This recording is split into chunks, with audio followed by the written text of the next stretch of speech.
حضرت عمر رضی اللہ تعالیٰ عنہ نے فرمایا مرد 3 قسم کے ہوتے ہیں۔ نمبر 1 پاک دامن، منکسر المزاج، نرم طبیعت، درست رائے والا، اچھے مشورے دینے والا۔ جب اسے کوئی کام پیش آتا ہے تو خود سوچ سمجھ کر فیصلہ کرتا ہے اور ہر کام کو اس کی جگہ پر رکھتا ہے۔ نمبر 2 وہ مرد ہے جو سمجھدار نہیں، اس کی اپنی کوئی رائے نہیں، لیکن جب اسے کوئی کام پیش آتا ہے تو وہ سمجھدار درست رائے والے لوگوں سے جا کر مشورہ کرتا ہے اور ان کے مشورے پر پھر عمل بھی کرتا ہے۔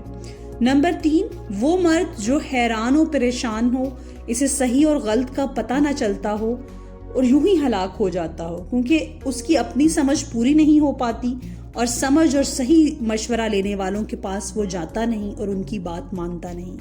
حیات الصحابہ۔ اسلامک ویڈیوز کی سپورٹ کے لیے چینل کو سبسکرائب کر دیں۔ شکریہ۔